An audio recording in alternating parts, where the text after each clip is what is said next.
오늘 말씀의 제목은 참 지혜입니다. 사람의 그 시간에 대한 놀라운 사실들이 있는데요. 한번 읽어드릴게요. 우리가 일평생 잠을 자는 시간이요, 대략 평균적으로 25년 가까이 된답니다. 그리고 일평생 TV를 보는 시간이 대략 9.1년이고요. 그 중에 2년 정도는 광고를 보는 시간이래요. 그리고 일평생 세탁을 하는 시간은 1.1년이랍니다. 그리고 2.5년 동안 요리를 하고요, 3.6년 동안 밥을 먹는답니다.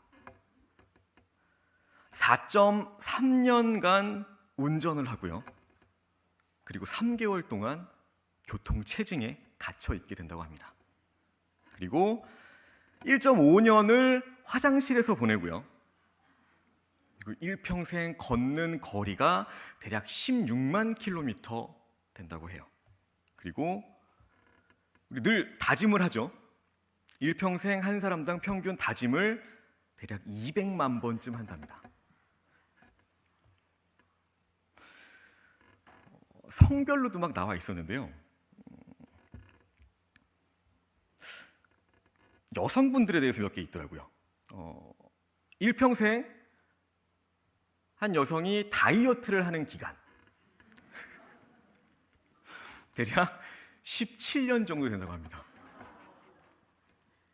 약 1년을 옷을 고르는 데 시간을 보내고요, 그리고 8년 동안 쇼핑을 한답니다. 그리고 미용실에서 보내는 시간이요, 1.5년 정도 걸린대요. 많은 사람의 평균치를 이렇게 조사해 놓은 겁니다. 이렇게 보통의 시간이 이렇게 가듯이 누구나의 시간이 똑같이 흘러갑니다.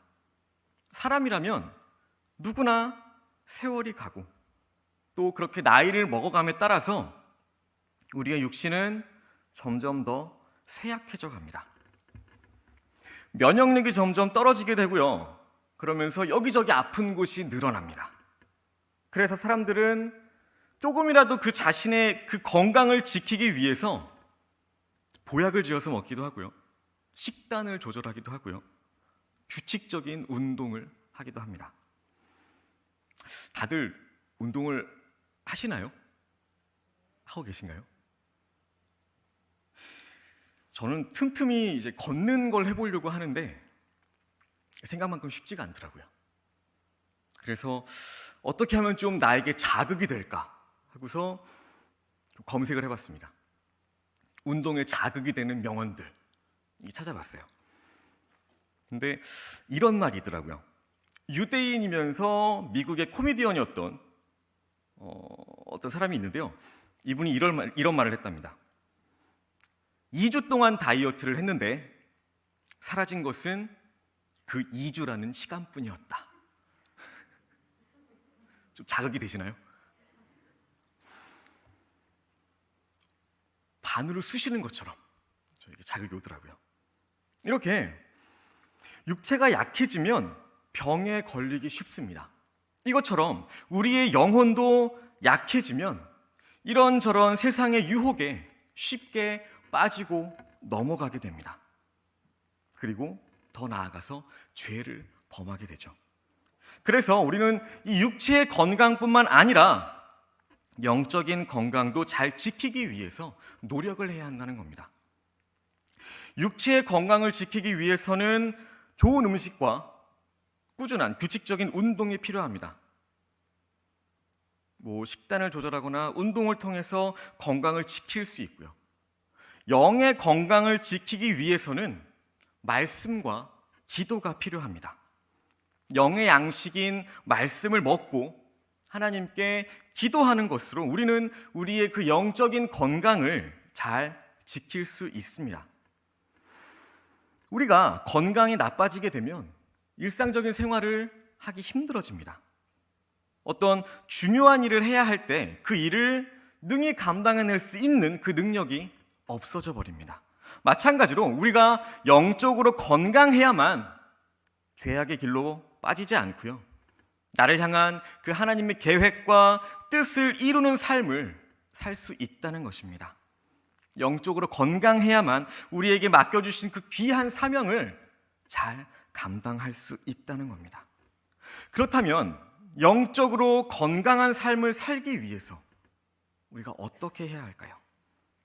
오늘 본문 19절에 보시면 지혜가 지혜자를 성읍 가운데에 있는 10명의 권력자들보다 더 능력이 있게 하느니라 라고 말합니다. 여기서 말하는 권력자는 그 성읍의 실권자, 즉 그 안에서 성공한 사람을 말합니다. 하나님이 주신 지혜를 가지고 하나님을 잘 믿고 하나님의 말씀대로 사는 한 사람이 세상에서 공부를 많이 하고 세상에서 성공했다고 말하는 그 권세 있는 권력자 10명보다 훨씬 낫다는 것입니다. 한마디로 참 지혜는 사람에게 그 어떤 사람보다 능력 있는 삶을 살게 해준다는 겁니다. 즉 우리에게 필요한 것, 그것이 바로 이 참 지혜라는 것입니다. 그래서 오늘 말씀을 통해서 우리가 능력 있는 삶을 살기 위해서 어떠한 참 지혜를 가지고 살아가야 하는지 한번 살펴보도록 하겠습니다. 첫 번째로 참 지혜. 참 지혜는 우리가 하나님 앞에 행위로 구원받을 수 없음을 아는 삶을 살아가는 것입니다. 20절입니다. 선을 행하고 전혀 죄를 범하지 아니하는 의인은 세상에 없기 때문이로다. 이 말씀은 이 세상에는 착한 일을 하고 선한 일을 행하는 사람이라고 할지라도 스스로 의롭다고 말할 수 있는 사람이 아무도 없다는 것입니다. 다시 말하면 자신이 아무리 착하게 살고 선하게 살아도 결국 하나님이 보실 때에는 의로운 사람 혹은 죄 없는 사람이 결코 될 수 없다라는 사실입니다. 로마서 3장 10절 말씀에도 의인은 없나니 하나도 없으며 라고 말씀하고 있습니다. 즉 참 지혜란 우리가 우리의 힘과 능력으로 전혀 하나님 앞에 구원받을 수 없는 존재임을 아는 것입니다. 세상의 그 어느 누구도 자신의 선함과 착함으로는 결코 구원을 받을 수 없습니다. 하나님 앞에서는 죄 없는 존재, 또 의로운 존재는 없는 것입니다. 이 사실을 아는 것, 이 사실을 인정하며 살아가는 삶이 바로 우리에게 능력 있는 삶을 살게 할 수 있는 그 시작인 것입니다. 그렇다면 왜 우리가 우리의 행위로 혹은 내 힘과 능력으로 의롭다함을 받을 수 없고 구원받을 수 없는 존재임을 아는 것, 이것이 능력 있는 삶을 살아가는 시작이 될까요? 그것은 바로 이러한 사실이 우리로 하여금 구원의 하나님을 바라보게 만들기 때문입니다. 내가 아무리 선하게 살아도, 내가 아무리 착하게 살아도 하나님 앞에서의 이 나의 행동은 결코 아무것도 아니구나. 이런 사실을 깨달을 때 우리는 하나님을 찾게 되고요, 하나님께 구하게 된다는 겁니다. 내가 깨끗하고 내가 잘났고 내가 내 힘으로 구원을 얻을 수 있다라고 생각하는 사람, 이런 사람에게 하나님이 무슨 필요가 있을까요? 이런 사람은 스스로 결코 하나님을 찾지 않을 것입니다. 왜요? 그에게는 하나님을 찾을 이유가 없기 때문입니다. 지혜로운 사람은 자신의 연약함을 깨닫고 하나님을 찾는 사람입니다.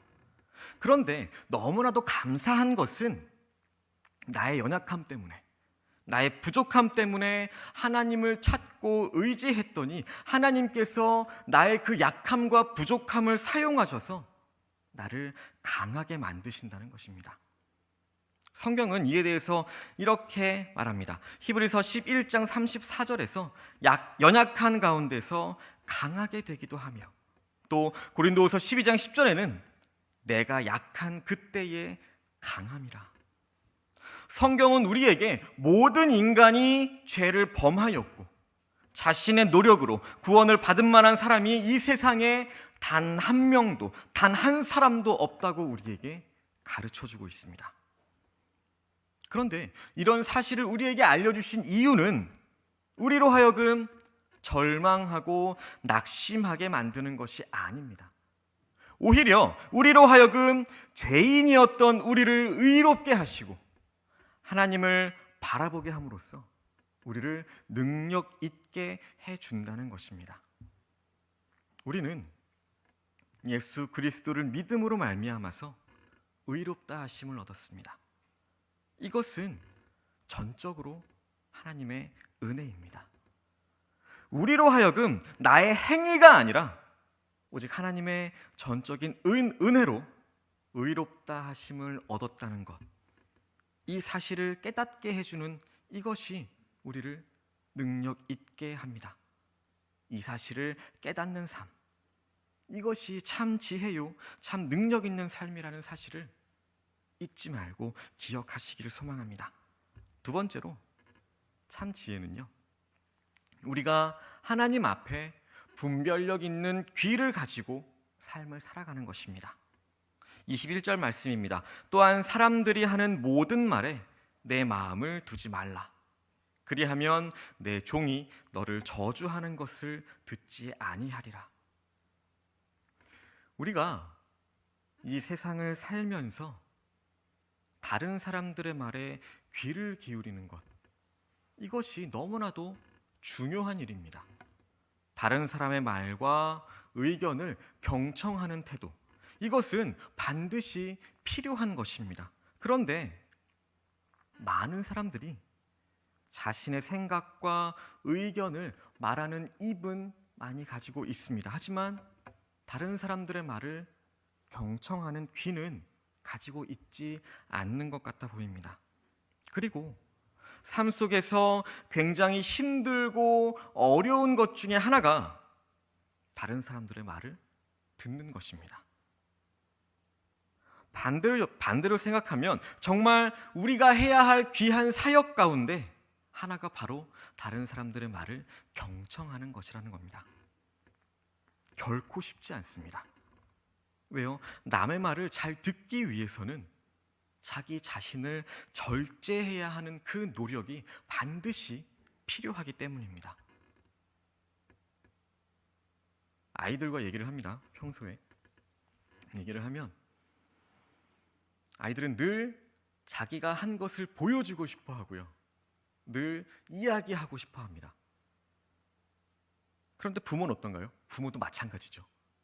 늘 이야기하고 싶어 합니다. 아이가 어떻게 했으면 좋겠고, 지금은 무슨 시간이니까 이걸 했으면 좋겠고, 서로 이야기합니다. 듣는 사람이 있나요? 없습니다. 저희 아이들하고 제가 그래요. 막 무슨 이야기를 해주려고 다가옵니다. 이야기를 하면서 오는데 일단 제가 들어야 한다는 생각보다 제가 무언가 이거를 지시해야 한다는 생각이 훨씬 더 강하게 들더라고요. 그래서 늘 혼납니다. 이야기를 들어주고 하면 되는데 그 잠깐의 시간이 급해서 마음이 동해서 늘 저의 말만 하는 모습을 발견하게 됩니다. 이렇게 듣는 게 너무나도 어렵습니다. 내 자신을 절제하고 나의 말하고 싶은 그 욕구를 낮추는 것 굉장히 어렵습니다. 야고보서 1장 19절에서 사람마다 듣기는 속히 하고 말하기는 더디하며 성내기도 더디하라 라고 말합니다.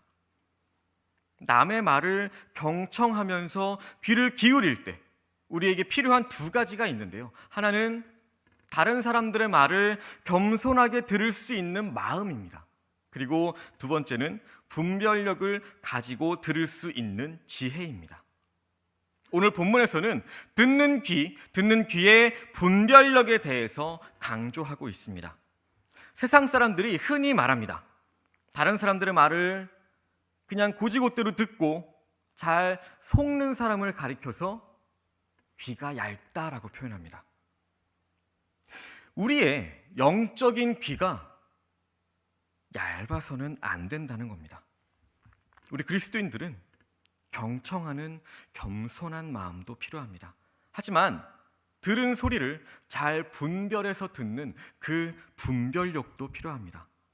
이런 분별력이 우리에게 없으면 사람들의 필요 없는 말들을 듣고요, 마음에 상처를 입거나 또 잘못된 사실을 진실로 받아들이는 그런 오류에 빠질 수도 있다는 겁니다.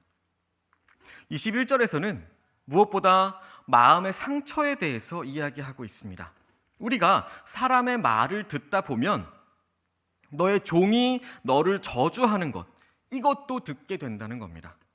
이 말을 조금 현대에 맞게 다르게 표현하면 다른 사람들, 같은 공동체 안에 있는 크리스찬들이 너를 저주하는 것, 같은 교회 성도들이 너를 저주하는 것, 이런 말도 듣게 된다는 겁니다. 아니면 내 직장의 동료들, 선배, 후배, 그 동료들이 너를 저주하는 것, 이것도 듣게 된다는 것입니다. 누군가가 나를 저주합니다.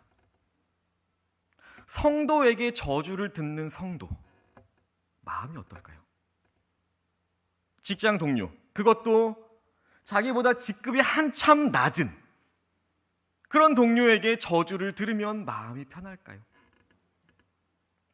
마음으로 가장 믿었던 친구나 평소에 가깝게 지냈던 그런 사람들에게 저주를 들으면 마음이 어떨까요?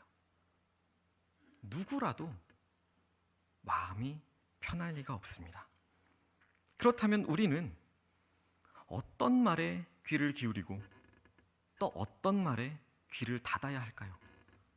또 어떤 상황에 귀를 열고 닫아야 하는지, 어떤 말을 듣고 어떤 말을 걸러야 하는지 어떻게 분별할 수 있을까요? 이것은 사실 쉽지 않은 일입니다. 그렇기 때문에 우리는 하나님께 지혜를 구해야 한다는 겁니다. 지혜를 구하되 하나님께서 우리에게 분별력 있는 귀를 허락해 주시기를 간구해야 한다는 겁니다. 우리는 하나님께서 주시는 그 분별력 있는 귀로 세상의 음성과 주님의 음성을 구별해서 주님의 음성 듣기를 기뻐해야 합니다. 주님의 음성을 듣고 또 그 말씀을 우리 마음에 새기고 그 말씀대로 순종하는 삶, 그러한 삶을 우리가 살아야 한다는 겁니다. 우리가 세상의 귀에, 세상의 소리에 귀를 기울이면 어떻게 될까요? 한마디 한마디가 우리에게 상처가 될 수 있습니다. 우리의 마음속에 담겨질 수 있습니다. 하나님께서 주시는 지혜로 그것을 잘 분별해서 듣지 못하면 그것은, 세상의 음성은 늘 우리에게 상처가 될 것입니다. 주님의 음성을 들어야 합니다. 이것이 주님께서 주시는 음성인지 세상의 음성인지 잘 분별하여서 주님의 음성 듣기를 기뻐해야 합니다. 주님의 음성을 늘 즐겨 들어야 합니다. 세상의 소리에 귀를 기울이고 그것을 우리의 마음 가운데 늘 담아두고 있는 것이 아니라 주님의 음성, 주님의 말씀에 귀를 기울이고 그 말씀만을 우리 마음에 담아두는 그러한 참 지혜를 가지시기를 소망합니다. 세 번째로, 참 지혜. 이것은 하나님 앞에 나 역시 죄인임을 깨닫는 삶, 이러한 삶을 살아가는 것입니다. 22절입니다. 너도 가끔 사람을 저주하였다는 것을 내 마음도 알고 있느니라. 우리가 우리의 연약함과 부족함을 알 때에 내 힘으로 의로워질 수 없고 내 능력으로 구원을 받을 수 없다는 것, 이 사실을 알 때에 우리는 하나님 앞에 나아갈 수 있는 기회를 얻을 수 있습니다. 그리고 그 가운데 세상의 음성과 주님의 음성을 구별하고 분별하여 들을 수 있다면 그 사람은 오늘 말씀에 나오는 대로 정말 참 지혜가 있는 지혜로운 사람입니다. 이렇게 하나님을 바라보고 주님의 음성을 들을 때 우리가 깨닫게 되는 사실이 있는데요. 바로 내가 죄인이구나.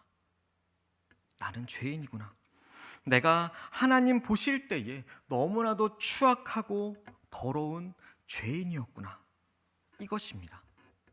오늘 본문 22절 말씀에서도 그것을 깨달은 지혜자의 고백이 나옵니다. 우리가 우리의 모습을 아무리 잘 포장하고 또 착하고 성실하게 살며 교회에도 열심히 다녔지만 사실상 알고 보면 우리의 마음은 늘 죄를 짓고 있다라는 것, 이것을 보여주고 있는 것입니다. 우리는 겉으로는 또 입으로는 그렇게 표현하지 않아도 속으로 얼마나 다른 사람들을 욕하고 비방하는 마음을 가졌나요? 오늘 본문은 이렇게 우리의 마음을 솔직히 까놓고 보라는 겁니다. 정말 객관적으로 그렇게 들여다보라는 것입니다. 즉 우리는 죄를 지을 수밖에 없는 연약한 존재라는 것입니다. 여전히 죄 가운데 살아가는 깨끗하지 못한 존재라는 것입니다. 우리가 이 사실을 깨달았을 때 우리는 다시 한번 우리의 죄를 깨닫게 하시고 또 죄에 너무 쉽게 노출되고 그 죄를 어떻게 해결할 수 없는 나 자신의 무능력함을 알게 됩니다. 하지만 이런 깨달음은 우리로 하여금 더욱 하나님을 바라보고 하나님의 음성에 귀를 기울이게 만들어줍니다. 위기 가운데 기회가 온다라는 말이 있습니다. 위기는 언제나 죄 가운데 노출된 삶, 이러한 삶을 살아가고 있는 우리들입니다. 기회는 바로 하나님께서 정해놓으신 유일한 구원의 방법, 예수 그리스도의 십자가를 의지할 수 있게 하는 것입니다. 능력 있는 삶을 사는 참 지혜, 이것은 다른 것이 아니라 바로 예수 그리스도의 십자가를 바라보고 그분만을 의지하는 것입니다. 나의 죄를 깨닫고 거기서 나의 죄악된 모습, 너무나도 무능력한 나의 모습에 절망과 낙심으로 끝이 나는 것이 아니라 나의 죄를 사해 주시고자 십자가에서 나를 대신해서 죽으신 그 예수 그리스도를 우리가 믿음으로 바라보는 것, 그 예수님을 나의 구세주와 주님으로 믿고 따르는 삶을 사는 것이 바로 능력 있는 삶을 살아가는 지혜입니다.